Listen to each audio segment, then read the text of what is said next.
할렐루야. 네, 오늘 거룩한 주일 예배 자리에 나오신 여러분들 환영하고 축복합니다. 오늘 주님께서 여러분의 심령에 크고 놀라운 평화와 사랑을 더하시기를 간절히 바랍니다. 제가 성장하던 10대를 가만히 이렇게 회상을 해보니까 제가 자주 들었던 얘기가 하나 있어요. 우리 부모님이나 형님들이 저에게 늘 자주 했던 얘기가, 야 영무야, 넌 왜 이렇게 소리가 크냐? 조금 사근사근히 얘기를 해. 우리는 귀가 안 먹었어. 근데 너 소리 너무 크거든. 밖에까지 다 나잖아. 그래서 좀 소리를 줄이라는 이야기를 제가 많이 들으면서 자랐습니다. 지금 생각해도 제 목소리가 왜 이렇게 컸는지 잘 이해가 되지 않습니다.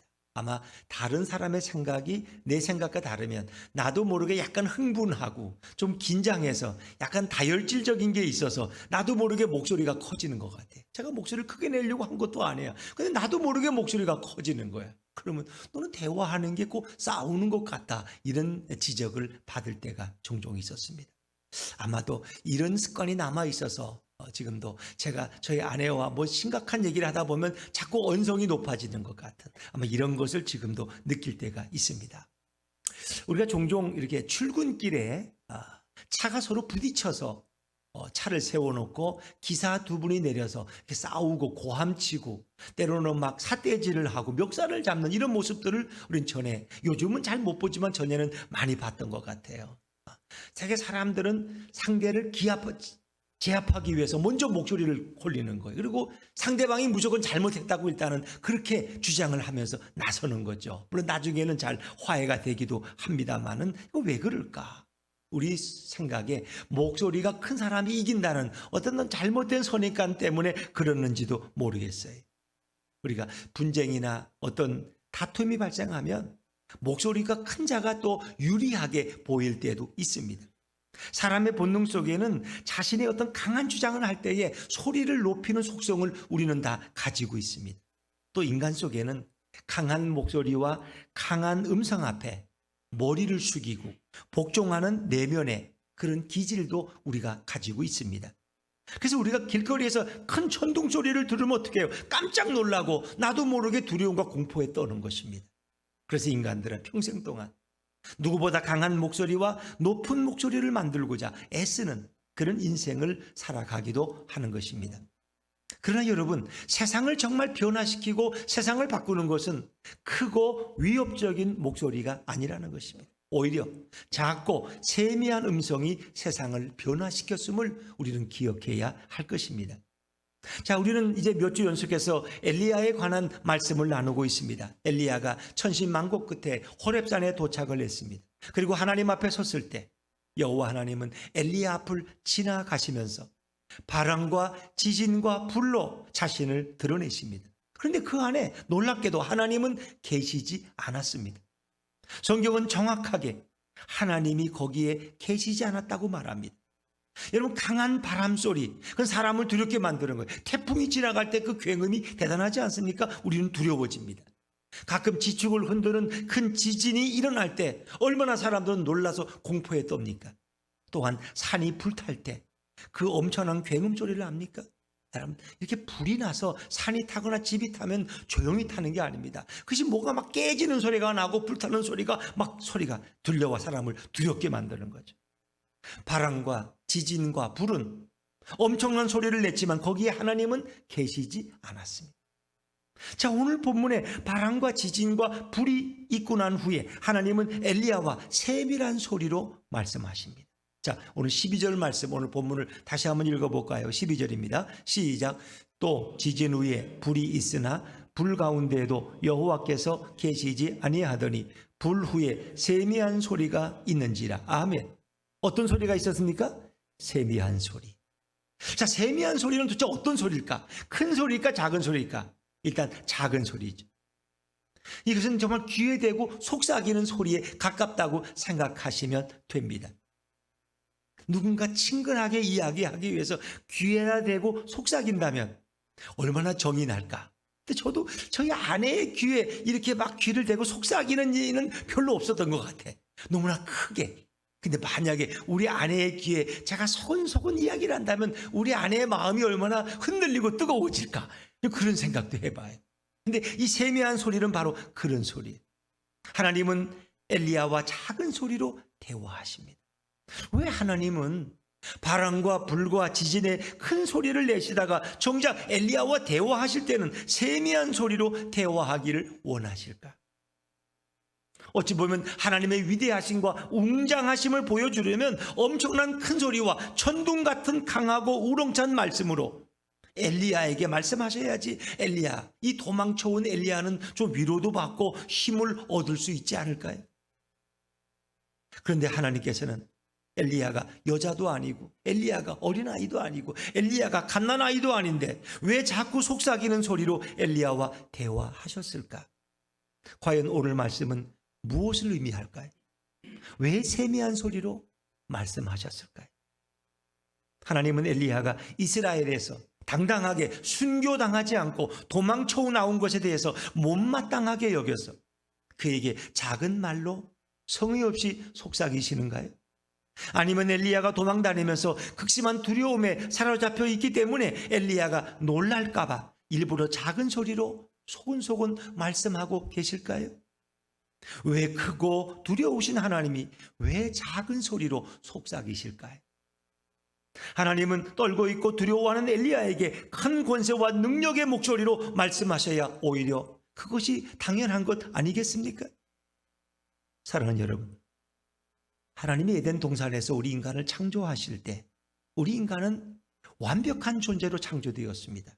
거기 뭐가 부족해서 더 변화되거나 더 업그레이드할 필요가 없는 그런 완벽한 존재였습니다. 인간들은 자기 주장을 위해서 강한 목소리나 높은 소리를 지를 필요가 전혀 없었습니다. 인간들에겐 모든 자연과 만물을 통제하고 다스릴 수 있는 그런 능력을 하나님이 주셨어요. 그래서 소리를 지르거나 욱박지르지 않아도 모든 자연과 동물들은 아담의 지시를 너무나 순종하며 잘 따랐습니다. 아담의 목소리는 작고 낮고 따스하게 모든 것을 잘 관리하고 바꿀 수 있는 완전한 음성이었습니다. 그런데 위기가 왔습니다. 인간이 하나님의 음성을 거부하고 자신의 목소리를 하나님의 목소리처럼 만들고 싶은 욕심이 들어올 때 결국 인간은 죄에 빠지고 그리고 타락하게 됩니다. 타락한 후에 인간은 아무리 소리를 높여도 모든 것을 통제하는 완벽한 권위는 다 상실돼 버리고 말아졌습니다. 하나님이 주신 모든 음성 속에 있는 모든 권위는 다 사라졌습니다. 이제부터 타락한 인간은 자신의 주장이 누군가에게 받아들여지기 위해서 목소리를 높여야 되고 성을 내야 되고 싸워야 되는 거친 존재가 돼버리고 말았습니다. 타락한 인간의 음성으로는 그 어떤 것도 변화시킬 수가 없는 자가 되어버렸습니다. 그래서 동물들의 음성과 인간의 음성은 원래부터 현격한 차이가 있습니다. 그런데 인간의 타락으로 인해서 동물의 울부짖음이나 사람의 소리가 그 구분이 사라져버리고 말았어요. 그래서 마치 사람이 정신없이 막 떠들고 떠들면 꼭 동물이 울부짖는 것처럼 느껴져요. 타락한 인간은 목소리 강한 자가 약한 자를 지배하는 힘들고 고통스러운 삶을 영위하게 되었습니다. 엘리야가 호렙산 동굴에서 바람과 지진과 불의 소리를 듣고 온몸이 두려움으로 공포로 전율로 떨고 있을 때 하나님의 세미한 음성이 엘리야에게 들려졌습니다. 그것은 아주 부드럽고 따스한 음성이었습니다. 하나님의 음성은 작으나 크나 그 권위와 권세는 조금도 떨어지지 않는 것입니다. 하나님께서는 엘리야에게 따스하고 조용한 음성으로 너는 왜 여기 있느냐? 아니 너가 왜 여기 있지? 라고 물으십니다. 하나님께서는 결코 엘리야를 욱박지르지도 않으시고 야단치지도 않으시고 작으면서도 속삭이는 아주 부드러운 음성으로 말씀하십니다. 여러분, 길거리의 깡패들은 누구를 위협하거나 돈을 뺏으려고 그럴 때 자꾸 부드러운 음성으로 얘기합니까? 그렇지 않습니다.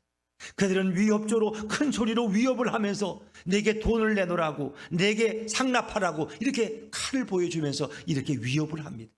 이 깡패들의 길거리 깡패들은 소리를 높여요. 일단은 왜? 상대방의 위압감을 주기 위해서.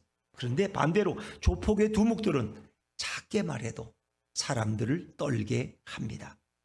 우리가 아주 오래전에 유행했던 대부라는 그 마피아를 주제로 한 영화가 있지 않습니까? 거기서 대부는 키도 그렇게 크지 않아요. 작게 말해도 사람들은 그 앞에서 절절 맵니다. 목소리가 크다고 힘과 권세가 있는 것이 아니고, 힘과 권세가 있으신 전능한 하나님은 작은 소리로 말해도 무엇이든지 다 하실 수 있습니다. 왜? 하나님께서는 바람과 지진과 불이 다 지나간 후에 엘리야에게 세미한 음성으로 말씀하셨을까요? 엘리야에게 친근하고 부드럽게 말씀하기를 원하셨습니다. 성경은 이것을 세미한 음성이라고 표현합니다. 하나님께서는 엘리야의 모든 수고와 그의 아픔을 다 보셨습니다. 그의 상황을 하나님은 다 알고 계십니다. 이제 하나님은 엘리야에게 더욱 친근하고 자상하게 말씀하기를 원하셨습니다. 하나님은 크게 말하지 못하는 그런 분이 아닙니다. 다만 엘리야에게 따스하게 부드럽게 말해주고 싶으신 것입니다. 부모가 자식에게 따스한 위로의 말을 하듯 그렇게 말씀하기를 원하셨습니다. 엘리야가 커다란 능력을 가진 위대한 선지자가 될 수 있었던 것은 바로 하나님의 따스하고 부드러운 이 세미한 음성 때문이었습니다. 하나님께서 주시는 위로와 격려의 세미한 음성으로 인해서 엘리야는 이스라엘 역사상 가장 위대한 선지자가 될 수 있었습니다. 그뿐만 아니라 이 세미한 음성은 앞으로 오실 예수님의 세미한 음성으로, 예수님이 죄인들에게 말씀하기 원하시는 그런 음성으로 미리 예표하고 있는 것입니다. 죄인들에게 자비롭고 따스한 음성으로 예수님은 말씀하시기를 원하셨습니다. 자, 우리 이사야 42장 1절과 2절 말씀을 자막에서 한번 읽어볼까요? 1절과 2절입니다. 시작. 내가 붙드는 나의 종, 내 마음에 기뻐하는 자, 곧 내가 택한 사람을 보라. 내가 나의 영을 그에게 주었은즉 그가 이방에 정의를 베풀리라. 그는 외치지 아니하며 목소리를 높이지 아니하며 그 소리를 거리에 들리게 하지 아니하며. 아멘. 그렇습니다. 이 본문은 철저하게 예수님에 관한 예언입니다. 예수님은 이 땅에 오셔서 길거리에서 마구 소리를 지르든가 울부짖는 그런 사역을 하지 않으신다는 거예요. 소리를 높여서 죄인들을 욱박지르거나 죄인들을 겁주려는 음성으로 위협적으로 예수님은 사역을 하지 않으신다는 말씀입니다. 인간들처럼 자신의 명예나 자신의 권위와 자신의 높음을 위해서 소리치지 않고 자랑하거나 떠버리는 말을 하지 않겠다는 구약에 나타난 예수님에 대한 말씀입니다. 그래서 예수님은 이 땅에 오셔서 너무나 따스하고 세미한 음성으로 죄인들에게 다가오십니다. 예수님은 목소리를 아무리 작게 내도 하나님과 동등한 분이십니다. 예수님은 전능하신 하나님이시기 때문에 목소리의 크기에 따라서 결과가 달라지는 법이 없습니다. 예수님의 의지와 뜻에 따라서 모든 것들은 변화되기 때문입니다. 예수님이 작고 부드럽게 말해도 우주 만물을 존재하도록 창조하실 수 있고 우주 만물을 한순간에 다 없애버릴 수도 있는 분이 우리 예수님이십니다. 왜냐하면 예수님은 전능한 하나님이시기 때문입니다. 예수님이 인간을 불쌍히 여겨서 인간의 모습으로 왔다고 예수님이 하나님보다 천하고 낮은 존재로 보는 것은 하나님과 예수님을 욕되게 하는 것입니다. 하나님과 예수님은 신성과 전능함이 동일하신 줄로 믿습니다. 예수님이 태초에 말씀으로 천지를 창조하셨다고 요한복음 1장 1절은 우리에게 소개합니다. 자, 요한복음 1장 1절부터 3절까지 말씀을 자막해서 같이 한번 읽어보죠. 시작. 태초에 말씀이 계시니라. 이 말씀이 하나님과 함께 계셨으니 이 말씀은 곧 하나님이시니라. 그가 태초에 하나님과 함께 계셨고 만물이 그로 말미암아 지은 바 되었으니 지은 것이 하나도 그가 없이는 된 것이 없느니라. 아멘. 태초에 말씀이 계시. 이 말씀이 곧 누구십니까? 바로 예수 그리스도십니다. 말씀이 육신이 되어 우리 가운데 거하심에, 그렇죠, 그분이 바로 독생자의 영광을 가지신 그 예수님이십니다. 예수님은 천지를 창조하는 그때부터 하나님과 함께 성령과 함께 그 사역을 감당하셨다는 것입니다. 예수님의 말씀으로 모든 만물이 다 지어졌다고 분명하게 기록합니다. 예수님은 하나님이시고 예수님은 바로 천지를 창조하신 분이십니다. 예수님이 이 땅에 오셔서 죄인들을 구원하기 위해서 따스하고 세미한 음성으로 사역하실 때 어리석은 인간들은 오히려 예수님의 평범하고 일상적인 음성에서 큰 권위와 권세를 느끼지 못했습니다. 지금 예수님의 말씀은 무슨 웅변하는 그런 웅변조가 아니라 어찌 보면 그냥 우리가 이웃사람과 이야기하듯이 시장에서 사람들과 속삭이듯이 그렇게 말씀하셨을 거예요. 오히려 예수님의 음성을 그들은 어떤 권위 있는 음성으로 받지 못하고 죄인들의 음성이라고 조롱하며 조소했습니다. 예수님이 설교하실 때 조용히 듣는 것이 아니라 설교 중간에 예수님을 비난하고 욕하며 인격적인 모독을 서슴지 않았던 사람들이 바로 유대인들이었습니다. 예수님은 설교하다가 그 유대인들의 생각을 다 하셨어요. 그래서 설교 말씀하시다가 설교를 중단하시고 그들의 생각을 말한 적이 한두 번이 아니었습니다. 예수님이 따스하고 부드럽게 말씀하실 때 인간들은 감사하지를 못했습니다. 오히려 우습게 여겼습니다. 그리고 비판하기를 서슴지 않았습니다. 예수님은 세미한 음성으로 따스하게 사역했고 한 영혼이라도 더 그를 죄인에서 의인으로 변화시키기를 원하셨지만 그 대가는 혹독한 비난과 저주받는 자에게 퍼붓는 욕과 저주를 예수님은 당해야 했습니다. 예수님이 설교 중에 당한 면박과 모욕은 십자가 위에서 당한 고통과 비교할 때 결코 작거나 가볍지 않습니다. 예수님의 사역은 모욕과 저주로 가득한 삶이었습니다. 예수님은 이 땅에서 세미한 음성으로 사역하셨는데 세미한 음성은 비판하거나 책망하거나 모욕하는 음성이 절대로 아닙니다. 죄인의 죄악을 들추어내서 정죄하고 죽이려는 그런 음성이 아닙니다. 예수님은 세미한 음성으로 따스하게 말씀하셨고 상대가 부끄럽지 않게 작은 소리로 말씀하셨습니다. 마태복음 20장 29절 이하에 보면은 예수님이 여리고를 지나가시는데 거기 여리고에 한 2명의 맹인, 이 눈 먼 사람들이 시각장애인이 예수님을 향해 부르짖습니다. 다윗의 아들 예수여 우리를 불쌍히 여기소서. 그러니까 그 예수님 주위에 있던 많은 사람들이 그들을 막 꾸짖는 거야. 너희같이 하찮은 거지 같은 자들이 이 맹인들이 어디 감히 이렇게 소리를 지르냐고 막 그들을 욱벽 지르고 조용하라고. 근데 그들이 더 큰 소리로 다윗의 아들 예수여 우리를 불쌍히 여기소서. 근데 예수님은 그 2 사람 맹인을 불러요. 조용히 부르셔요. 그리고 예수님은 물으십니다. 내가 너희에게 어떻게 해주기를 원하느냐? 무엇을 해주기를 원하느냐? 그들은 뭐라 그래요? 우리가 보기를 원합니다. 예수님은 그들을 축복하시고 그들의 눈을 띄워주십니다. 여러분, 예수님은 그들에게 내가 너희에게 어떻게 해주기를 원하느냐, 무엇을 하여 주기를 원하느냐고 32절에 물으실 때 아마 큰 음성으로 모두가 다 듣게 이렇게 하지 않으셨을 거예요. 아주 조용한 세미한 음성으로, 그리고 긍휼의 마음으로 내가 너희에게 어떻게 해주기를 원하느냐, 보기를 원합니다. 그래 알았다. 예수님은 그들의 눈을 뜨게 하셨습니다. 예수님은 자신의 권세와 능력을 보여주기 위해서 자랑스러운 음성으로 그렇게 말씀하신 것이 아닙니다. 이 땅에 오실 메시아는 세미한 음성으로 사역하실 것을 오늘 본문 열왕기상 19장에 분명하게 성경은 증언하고 있습니다.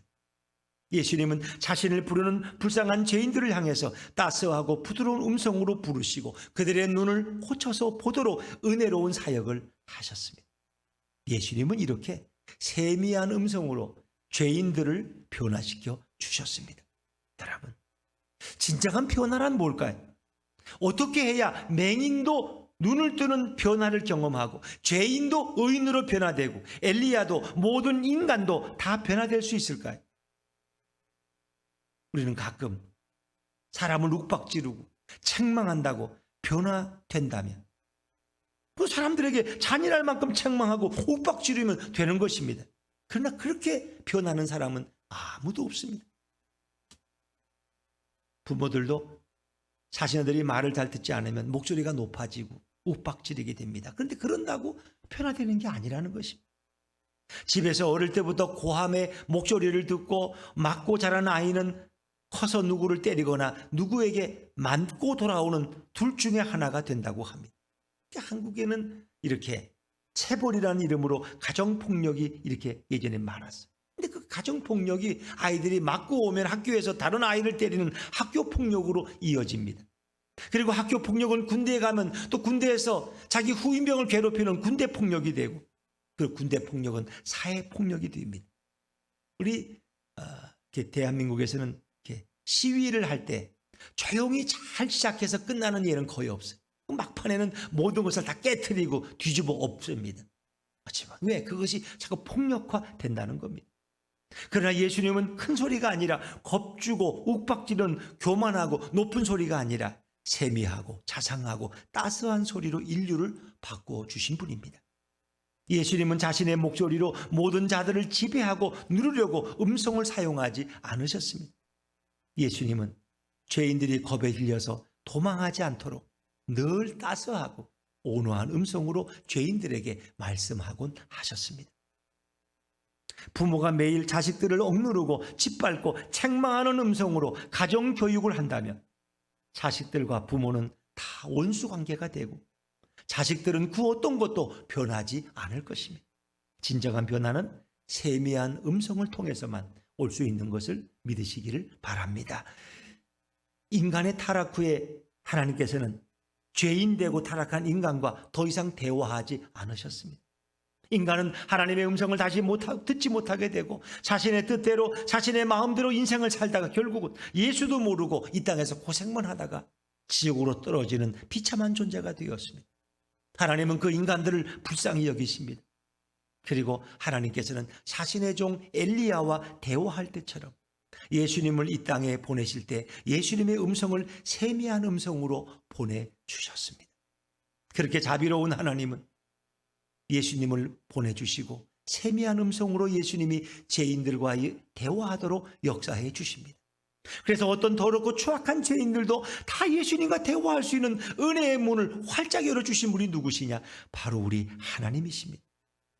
하나님 아버지의 인간을 향한 사랑과 은혜는 바로 예수님을 이 땅에 보내주신 것입니다.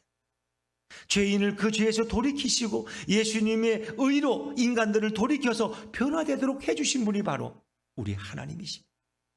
더러워진 인간이 하나님과 얼굴을 맞대고 대화할 수 없을 때 예수님을 준비하여 보내시면 참으로 큰 은혜가 아닐 수 없습니다.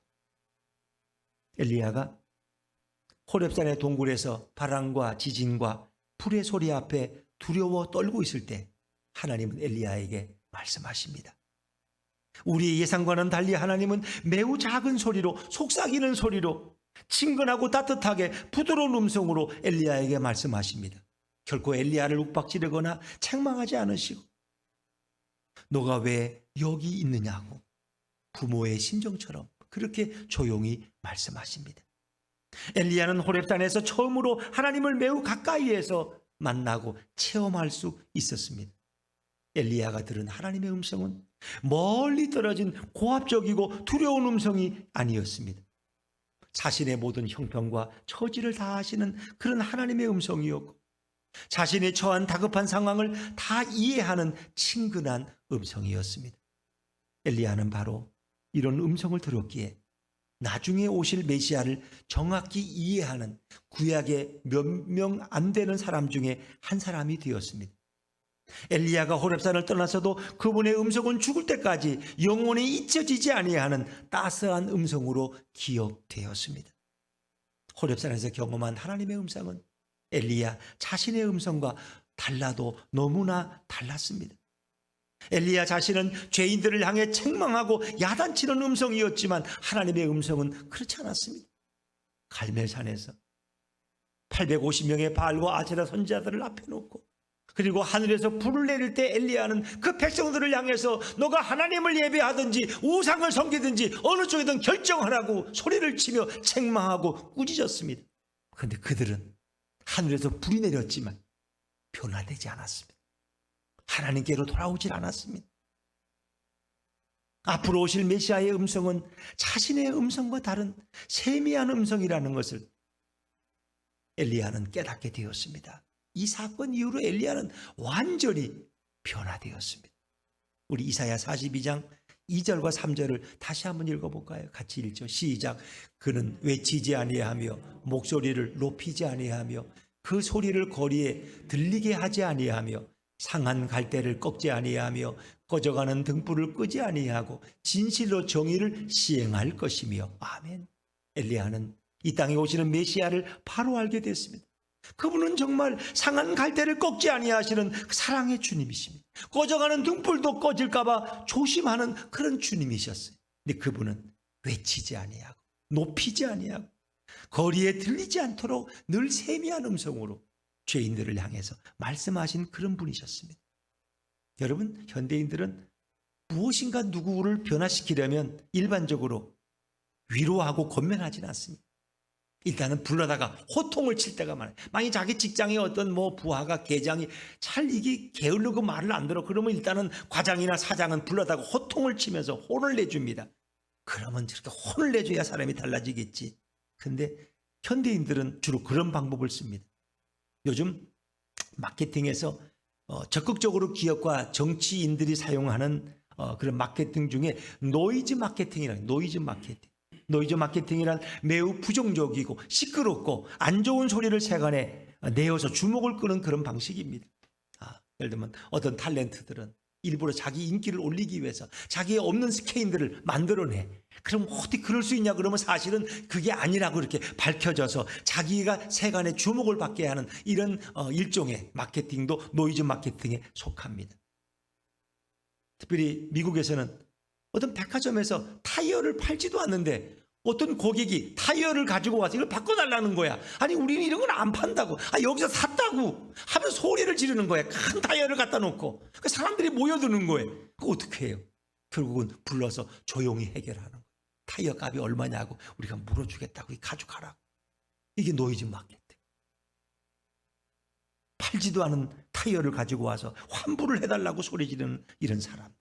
정치권에서는 상대방을 헐뜯고 욕하는 방식으로 세간의 주목을 끌기 위해서 자신의 입지를 견고히 다지는 방식인데, 모든 이런 방식을 싫어하지만 정치인들은 결국 이런 방법을 많이 사용해요. 그래서 세간의 주목을 끌고 그리고 언론 기사화돼서 자신의 목표를 달성하기도 하죠. 이런 자의 목소리는 늘 짜증나고 불쾌하고 우리의 마음을 상하게 하는 것입니다. 미국에서는 대표적인 인물이 트럼프입니다. 트럼프는 남에게 좋은 소리 하는 일이 없어. 늘 상대를 욕하고 먼저 저주해. 그래서 사람들이 막 그냥 왜 저러느냐고, 이게 노이즈 마케팅을 구사해서 다른 쪽에 인기를 얻으려고 했던 자가 트럼프입니다. 그러나 우리 예수님은 이런 노이즈 마케팅으로 사역을 하지 않으셨습니다. 노조들이 이렇게 막 코로나 가운데를 막 모일 때 보면 그분들이 왜 그러는 거예요? 세간의 주목을 끈다는 거예요. 수천 명, 수만 명이 모여서 막 이렇게 시위를 하고 데모를 하면, 아이고, 목소리 크니까 좀 조용히 하라고, 우리가 좀 응답해 주겠다고, 소원이 뭐냐고, 일종의 이런 방식을 많이 사용해요. 근데 예수님은 절대로 그렇지 않습니다. 우리 예수님은 세미한 음성으로 죄인들에게 가까이 가셔서 그들을 위로해 주시고 그들을 일으켜 세워주십니다. 완전히 예수님의 음성으로 변화된 그런 아름다운 인생을 살게 하시는 분이 우리 주님이십니다. 누구든지 예수님께로 나오면 성경 말씀과 설교 말씀, 기도와 찬양을 통해서 예수님의 세미한 음성을 듣게 될 줄로 믿습니다. 예수님의 음성은 죄를 용서해 주고 죄인을 일으켜서 놀랍게 변화시키는 음성입니다.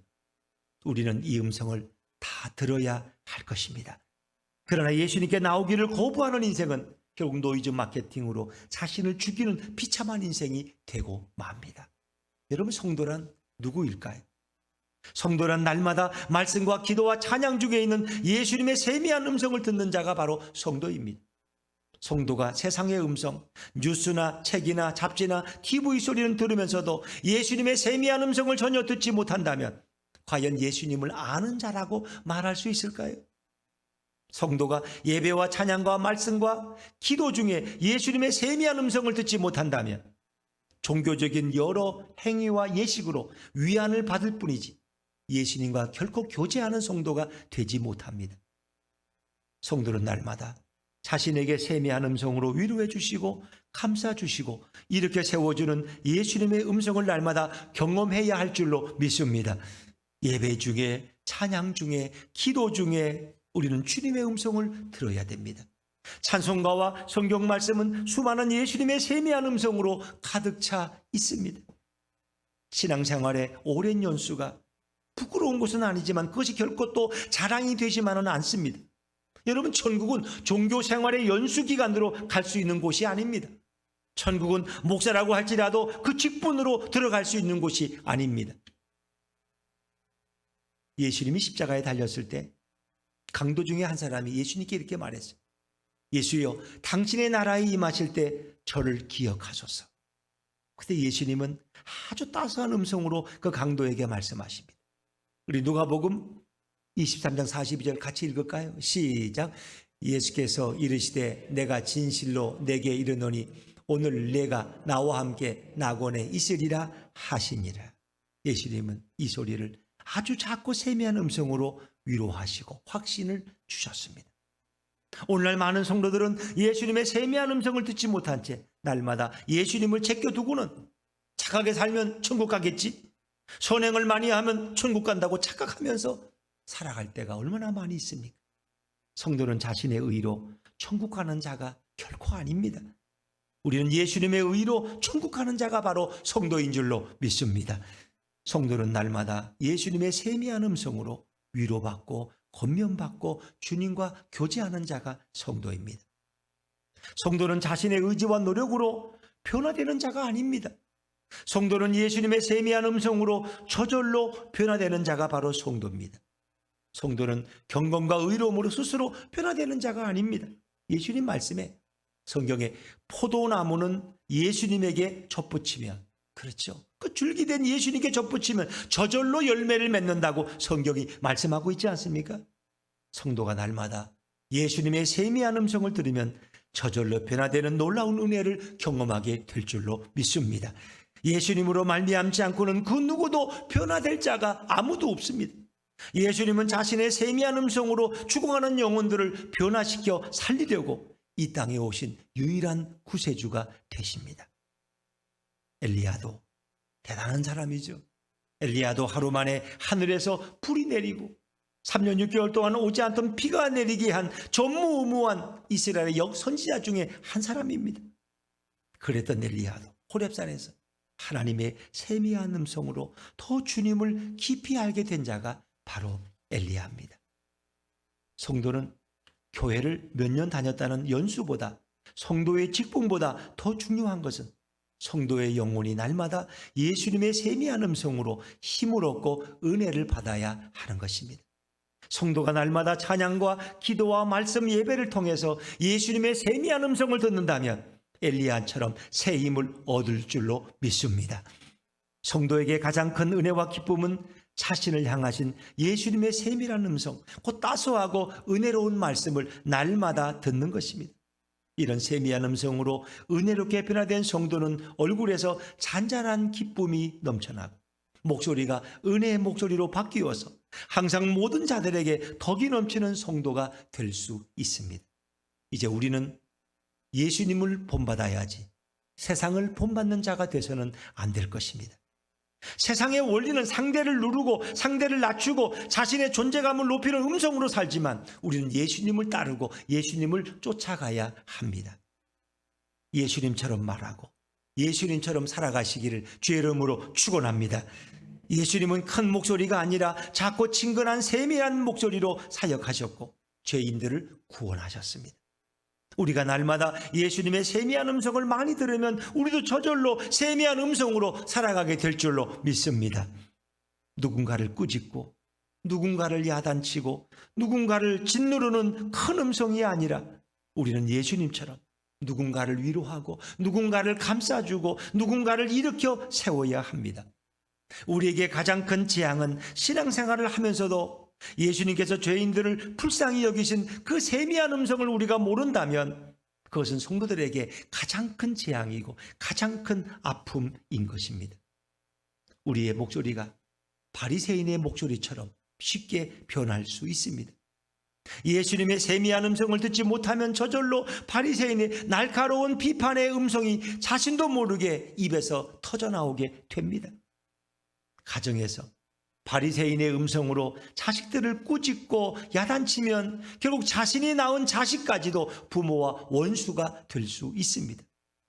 우린 날마다 예수님을 깊이 생각하고 예수님과 깊이 교제하면 예수님의 세미한 음성이 우리 안에 들어와서 자식의 단점을 보아도, 자식의 나쁜 면을 보더라도 야단치기보다는 그 자식을 부둥켜 안고 눈물로 위로하는, 눈물로 격려하는 성도가 될 줄로 믿습니다.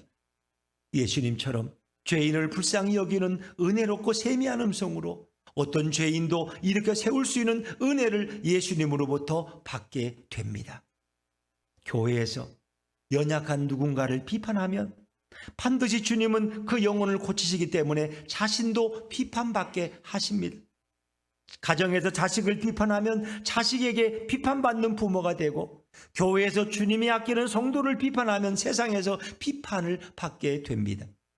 우리는 비판하기 위해서 세상을 사는 자가 아니라 예수님의 세미한 음성으로 누군가를 변화시키기 위해서 우리의 음성을 사용해야 합니다.